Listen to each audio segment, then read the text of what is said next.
भारत माता की, भारत माता की।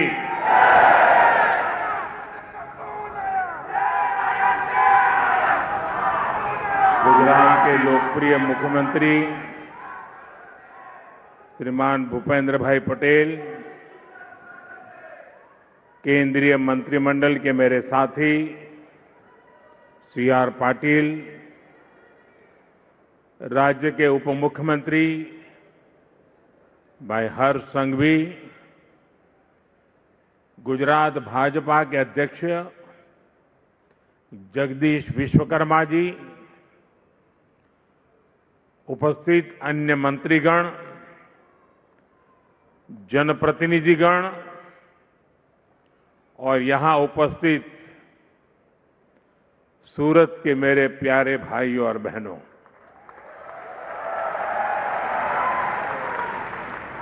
કેમ છો બધા? અને આપણું હુરત મજામાં ને? તું શું લઈ આવ્યો છો ભાઈ?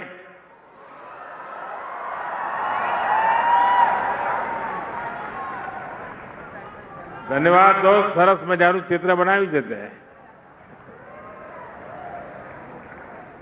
જરા એસપીજીના લોકો આ ભાઈ કઈ ભેટ આપવા માંગે છે.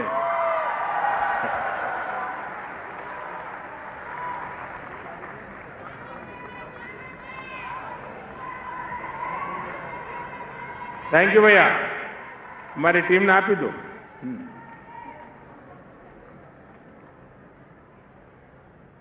साथियों, मारी बात शुरू करूं એ પહેલા થોડા દિવસ પહેલા જ મારા એક અનન્ય સાથી,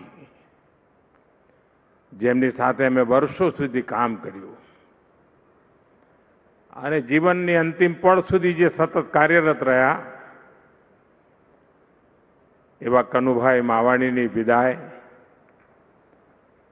આદરપૂર્વક એમને અંજલિ આપું છું. એક સાથી ગુમાવ્યાનો દર્દ સ્વાભાવિક છે, પરંતુ આજે સુરતની ધરતી પર આવ્યો છું ત્યારે એમના પુણ્ય સ્મરણ સાથે મારી વાત આગળ વધારું છું. સાથીઓ, મને ઘણી વાર લાગે છે કે આ સુરત શહેર નથી,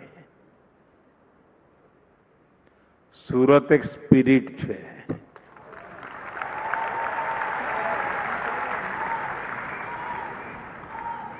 અને આ સ્પિરિટ હોય તો જ પર્યાવરણ દિવસે પ્રત્યેક પરિવારને જોડીને આવા 15,000 પર્યાવરણને સમર્પિત આવા સરસ મજાના પોસ્ટર બનાવીને લોકો લાવ્યા.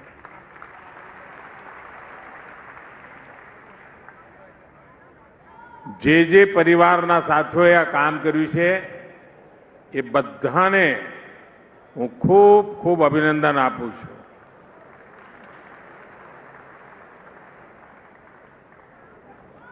કારણ કે જ્યારે એમણે આ વિચાર કર્યો હશે ને એટલે એમનું મન હવે આ પર્યાવરણની રક્ષા માટે લાગ્યું હશે.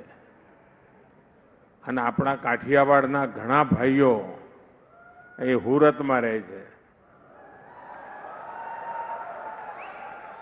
અને ત્યાં એમની ખેતી છે. તો મારો એમને આગ્રહ છે કે પર્યાવરણના એક કામના ભાગરૂપે ખેતર બચાવો એ અભિયાનમાં જોડાઈએ.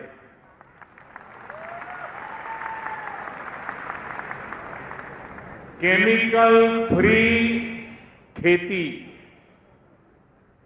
આપણા બાપ દાદા જે પ્રાકૃતિક ખેતી કરતા હતા, અને હું તો સુરતના જે લોકોની જ્યાં જ્યાં ખેતી હોય બધાને મારે હકથી કહેવું છે કે આટલું મારું કામ કરજો.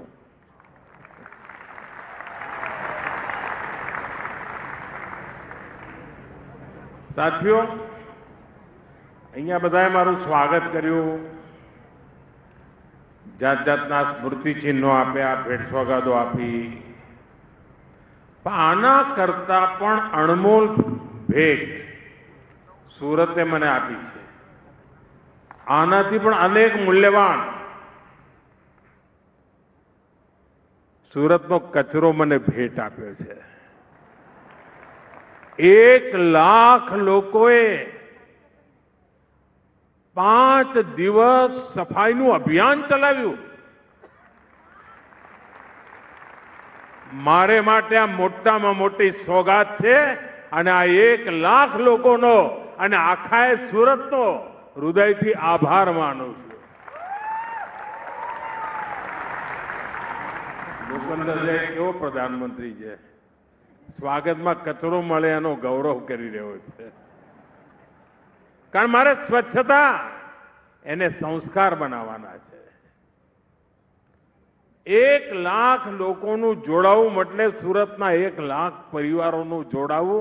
અને આ માત્ર સ્વચ્છતાનું અભિયાન નથી, આ એક પ્રકારે સ્વસ્થ ભવિષ્ય માટેનું સંસ્કાર પર્વ છે. અને એના માટે સુરતના સૌ સાથીઓ ખૂબ ખૂબ અભિનંદનના અધિકારી છે.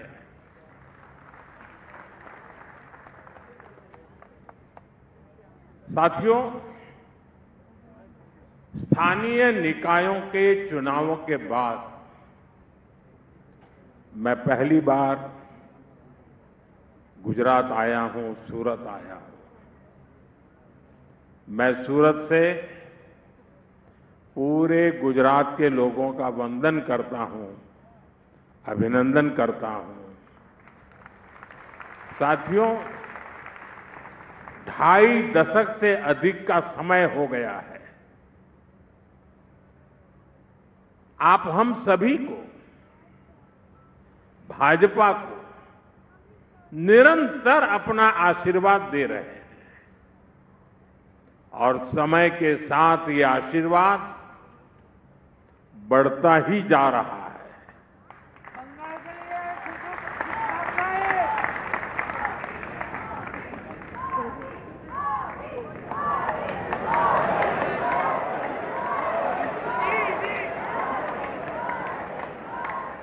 देखिए, एक बेटी आप सबको खींच के ले गई.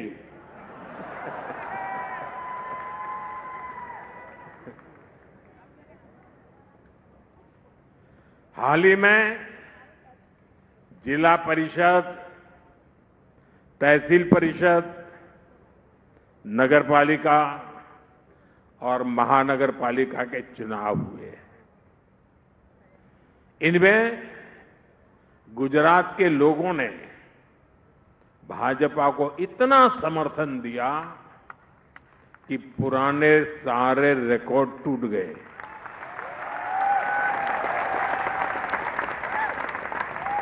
और मैं आज ज्यादा खुश इसलिए हूं कि मेरे रिकॉर्ड भी आप सबने तोड़ दिए.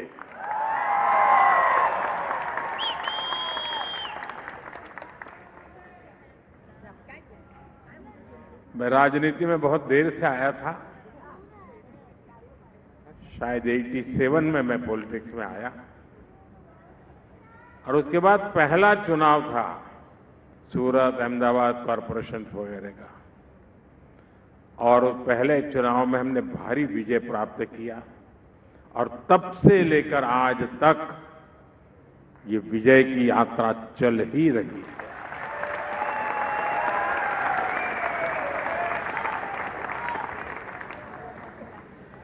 दुनिया के लोकतांत्रिक समाज में ऐसा कम ही देखने को मिलता है. किसी भी दल को इतने लंबे समय तक जनता जनार्दन के आशीर्वाद मिले और सेवा का अवसर मिलना, ये बहुत बड़ी बात है. साथियों, यहां सूरत और नवसारी के अनेक चुने हुए जनप्रतिनिधि भी आए हुए हैं. मैं आप सभी को भी बहुत बहुत शुभकामनाएं देता हूं. हम सभी को हमेशा याद रखना है, गुजरात की जनता ने हमारे सेवा भाव को अपना समर्थन दिया है. ये प्रचंड विजय सेवा के इस मिशन को और विस्तार देने के लिए है.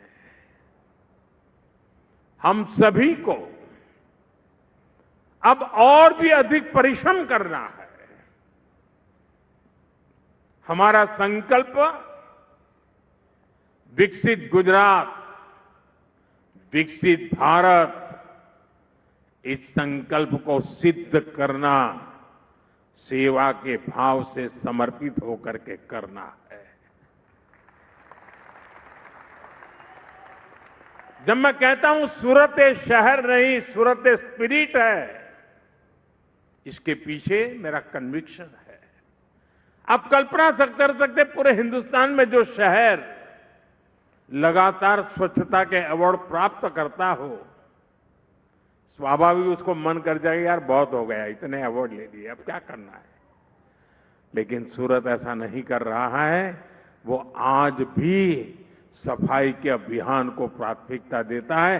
तब मैं कहता हूं सूरत शहर नहीं, सूरत एक स्पिरिट है।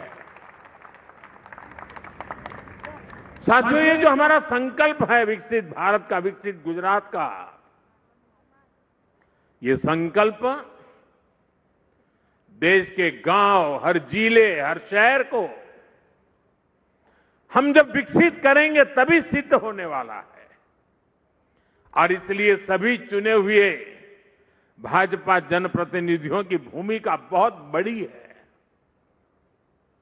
साथियों, आज का दिन एक और सुखद संयोग का है। आज 5 जून पर्यावरण दिवस है और पर्यावरण दिवस के इस अवसर पर मैं देश के सबसे स्वच्छ शहरों में से एक सूरत में हूं।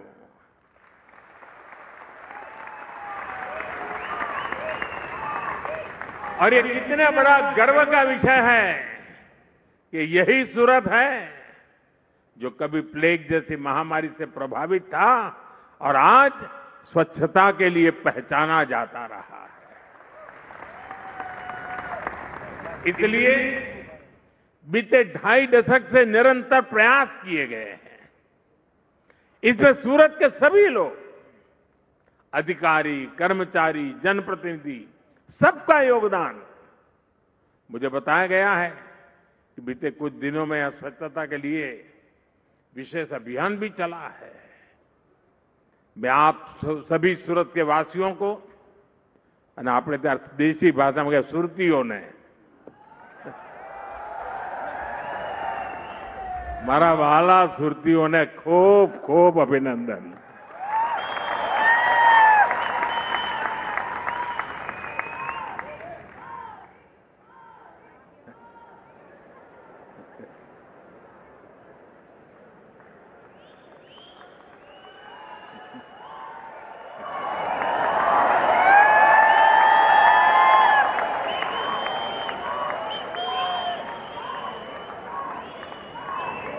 सूरत के विकास को गति देने के लिए आज यहां अनेक प्रोजेक्ट का शिलान्यास और लोकार्पण हुआ है। मैं आप सभी को इन प्रोजेक्ट के लिए बहुत बहुत बधाई देता हूं। साथियों, दुनिया अब हरित युग की तरफ, ग्रीन फ्यूचर की तरफ बहुत ही सावधान हो चुकी है। धीरे धीरे कदम रखने का प्रयास भी कर रही है। भारत भी ग्रीन ग्रोथ पर बहुत अधिक काम कर रहा है और इसमें भी गुजरात ने बरसों पहले ही तेज कदम उठाने शुरू कर दिए थे।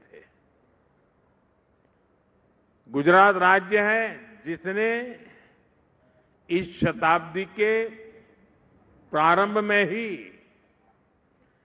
सरकार में क्लाइमेट चेंज का अलग डिपार्टमेंट बनाया था, एक अलग डिपार्टमेंट बनाया था। ऐसी व्यवस्था बनाने वाला गुजरात देश का पहला राज्य था। और जैसा अभी मुख्यमंत्री जी ने जिसका वर्णन किया, गुजरात के अपने पाटण के चारण का गांव में भारत का पहला सोलर पार्क भी बनाया गया था। और एक प्रकार से उस समय तो वो तीर्थ क्षेत्र बन गया था। लोग देखने आते थे कि इतना दूर दूर तक दिखाई दे इतना बड़ा सोलर प्लांट। साथियों, गुजरात में उस समय आप सभी ने जो किया उसने पूरे देश को प्रेरणा दी है। आज भारत प्रकृति के साथ प्रगति का मंत्र लेकर विकास कर रहा है। इकोनॉमी भी, इकोलॉजी भी। और साथियों, सूरत में तो ये प्रत्यक्ष दिखता है। आजकल सूरत की सर्कुलर वाटर इकोनॉमी की बहुत चर्चा होती है। यहां शहर के वेस्ट वाटर को ट्रीट करके इंडस्ट्री को सप्लाई किया जाता है।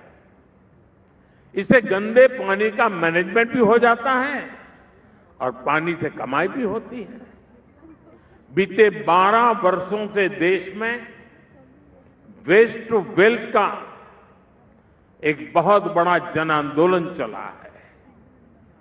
ये हमारे शहरों की स्वच्छता और उन्हें ग्रीन और क्लीन बनाने में बहुत काम आ रहा है। साथियों, अब प्रयास ये है कि आने वाले कई दशकों तक सूरत के लिए पीने के पानी की पूरी व्यवस्था हो। इसके लिए तापी बराज प्रोजेक्ट स्वीकृत किया गया है। इसके अलावा वाटर मैनेजमेंट और वाटर ड्रेनेज भी सरकार की बहुत बड़ी प्राथमिकता है। आज भी यहां ऐसे अनेक प्रोजेक्ट का लोकार्पण हुआ है। साथियों, सूरत सिर्फ स्वच्छता और सर्कुलर इकोनॉमी तक ही सीमित नहीं है, बल्कि ग्रीन ग्रोथ के दूसरे माध्यमों का भी अभूतपूर्व गति से विस्तार हो रहा है। अब जैसे इलेक्ट्रिक मोबिलिटी है, सूरत ऐसी व्यवस्था बनाने में जुटा है जहां सड़कों पर चलने वाली सारी बसें इलेक्ट्रिक होगी। साथ ही यहां सूरत मेट्रो का भी विस्तार हो रहा है। ये सारे कदम हरित शहर के रूप में सूरत की पहचान को और सशक्त करेंगे। और हां, आने वाले समय में Hazira industrial area green steel के उत्पादन के लिए भी जाना जाएगा। यानी स्टील के प्रोडक्शन में ग्रीन एनर्जी का इस्तेमाल होगा। साथियों, आज दुनिया अभूतपूर्व चुनौतियों के दौर से गुजर रही है। कुछ समय पहले मैंने कहा था कि ये दशक दुनिया के लिए आपदा का दशक सिद्ध हो रहा है। हमने बीते समय में एक के बाद एक वैश्विक आपदाएं देखी है। पहले बहुत बड़ा कोरोना का संकट आया, फिर जगह जगह युद्ध शुरू हो गए और अब इतना बड़ा ऊर्जा संकट, इसने पूरी दुनिया को अस्त व्यस्त कर दिया है। दुनिया भर में पेट्रोल की कीमतों में लगातार उतार चढ़ाव हो रहा है। गैस की सप्लाई चेन ध्वस्त हो रही है। लेकिन भाइयों बहनों, मुझे बहुत संतोष है कि 140 करोड़ भारतीयों के साझा प्रयासों से देश ऐसे हर संकट का मजबूती से मुकाबला कर रहा है। इस लड़ाई में आप मेरे साथ है ना? આપણે આ લડાઈ પણ જીતવી છે ને? और साथियों, इसमें भी गुजरात की बहुत बड़ी भूमिका है। बीते वर्षों में गुजरात ने रिफाइनिंग के क्षेत्र में, सोलर और विंड पावर के क्षेत्र में अपना जो सामर्थ्य बढ़ाया है, वो देश के बहुत काम आ रहा है। आज भारत की रिन्यूएबल कैपेसिटी 250 गीगावाट है। हमारे देश में कभी मेगावाट से आगे सोचा ही नहीं जाता था। आज गीगावाट की चर्चा हो रही है और इसमें 50 गीगावाट का योगदान अकेले गुजरात का है। 250 गीगावाट में 50 गीगावाट आप सबकी ताकत है ये। यानी देश की ग्रीन एनर्जी का 5वां हिस्सा अकेला गुजरात प्रोड्यूस करता है। सौर ऊर्जा के उत्पादन में गुजरात ने प्रशंसनीय काम किया है और अब जब देश ग्रीन हाइड्रोजन और ग्रीन अमोनिया जैसे क्षेत्रों में काम कर रहा है तो इसमें भी गुजरात का रोल बहुत बड़ा होने वाला है। साथियों, ये जो वैश्विक संकट चल रहा है ये दिखाता है कि एनर्जी के मामले में आत्मनिर्भरता कितनी जरूरी है और बीते 12 वर्षों में देश ने जो कैपेसिटी तैयार की है उसका कितना बड़ा महत्व है। एक तरफ हमने दुनिया के अलग अलग हिस्सों से तेल और गैस की आपूर्ति सुनिश्चित की, दूसरी तरफ हमने रिन्यूएबल एनर्जी में ऐतिहासिक निवेश बढ़ाया।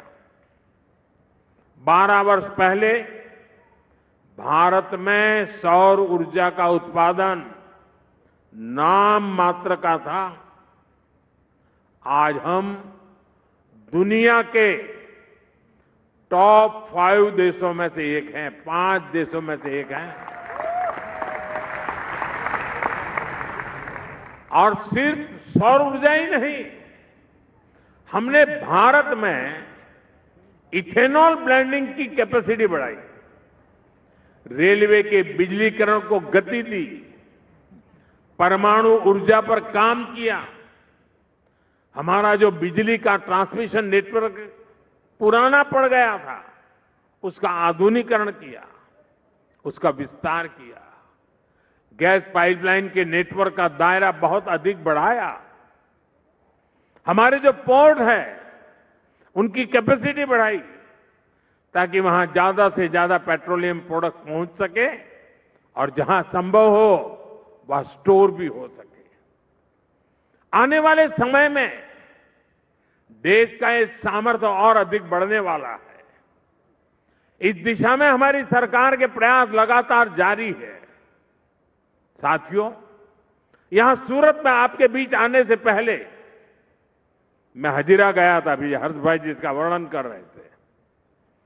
आत्मनिर्भर भारत का क्या मतलब होता है ये हजीरा जाने पर भी साफ दिखता है। हजीरा आज केवल एक औद्योगिक क्षेत्र नहीं है, एक ऐसा इकोसिस्टम बन चुका है जहां एनर्जी है, स्टील है, डिफेंस प्रोडक्शन है, पोर्ट है और ग्लोबल ट्रेड का इकोसिस्टम है। हजीरा देश के एक बड़े मैरीटाइम इंडस्ट्रियल हब के रूप में विकसित हो रहा है, आत्मनिर्भर भारत के एक बड़े सेंटर के रूप में उभर रहा है। लेकिन साथियों, आज देश में कुछ निराशावादी लोग हैं जो आत्मनिर्भर भारत अभियान का मजाक उड़ाते रहते हैं। देश के इस संकल्प को वो लगातार नीचा ही दिखाते हैं।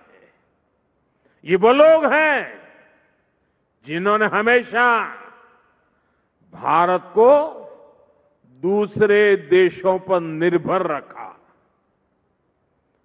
वो लोग ये भूल जाते हैं कि दूसरों पर निर्भर देश विकास की वो ऊंचाई कभी प्राप्त नहीं कर सकता जिसका वो हकदार है। साथियों, आत्मनिर्भर भारत को गति देने के लिए आज देश का कनेक्टिविटी पर बहुत अधिक फोकस है।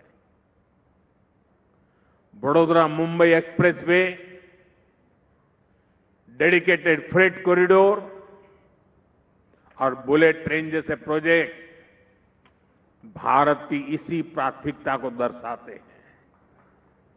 आज वडोदरा मुंबई एक्सप्रेसवे के एक बड़े हिस्से का उद्घाटन हो गया है। ये देश के 2 बड़े इंडस्ट्रियल और ट्रेड सेंटर्स को और बेहतर कनेक्टिविटी देगा। साथियों, हमारा प्रयास सबको जोड़ने का है, सबको समान अवसर और सुविधा देने का है।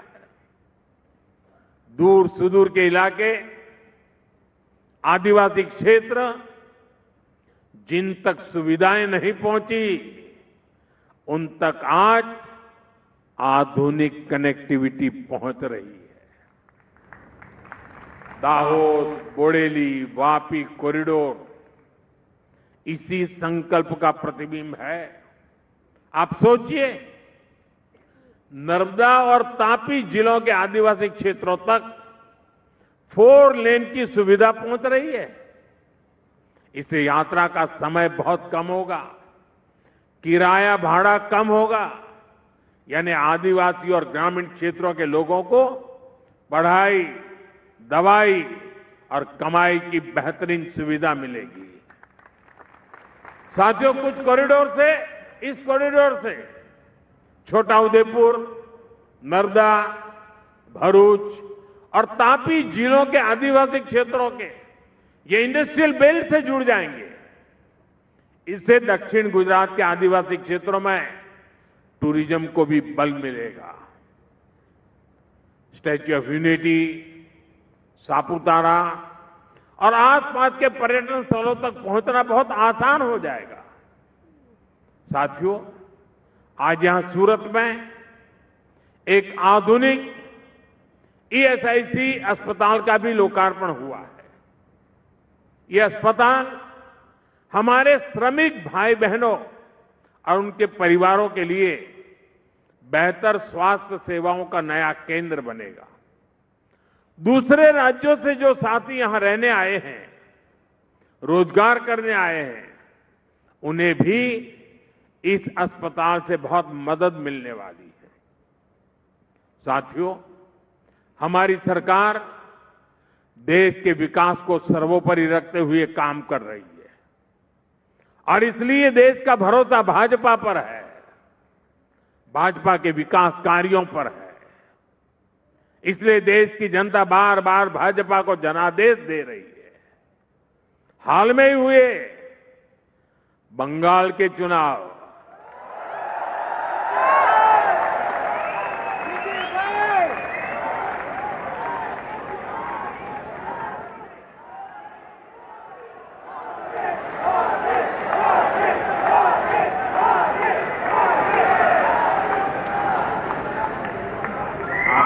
होगा कि मैं बंगाल बोल दिया, एकदम से यहां ऊर्जा आ गई।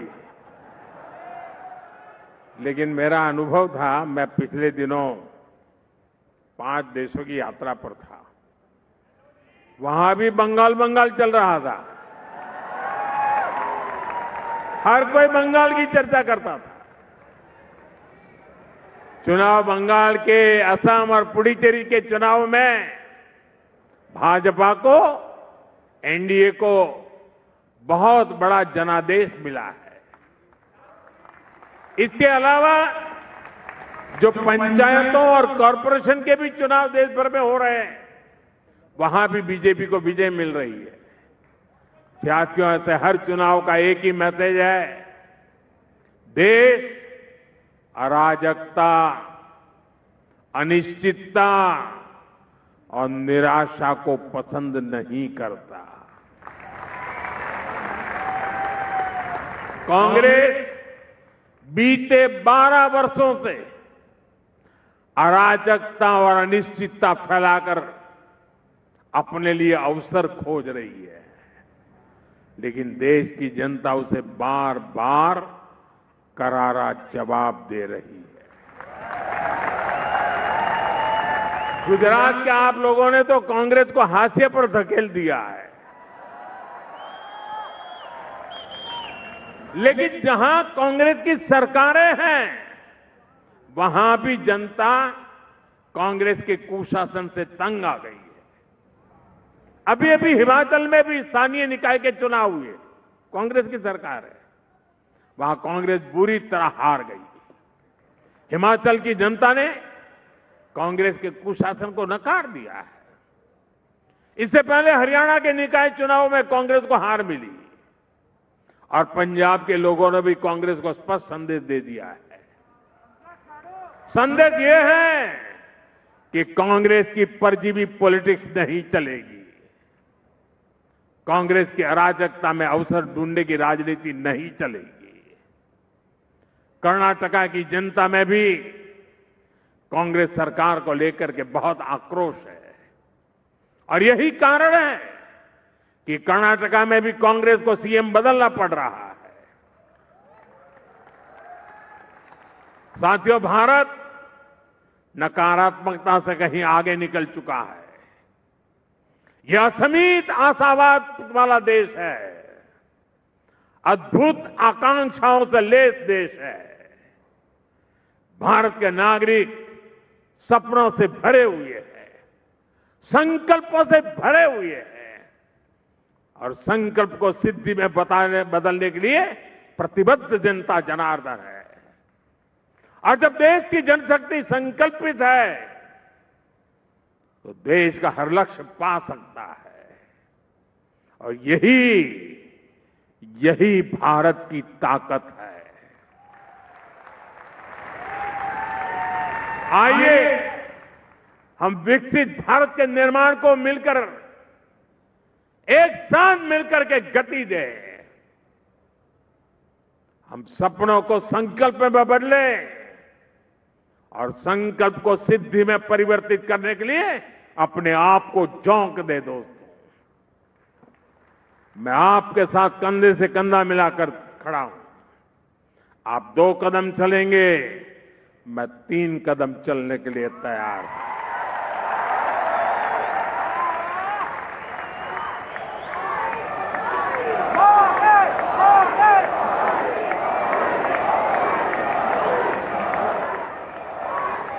रुकना और थकना हमें मंजूर नहीं है। इसी आह्वान के साथ एक बार फिर विकास परियोजनाओं के लिए बहुत बहुत शुभकामनाएं। भारत माता की, भारत माता की, वंदे वंदे वंदे वंदे वंदे वंदे वंदे वंदे वंदे वंदे वंदे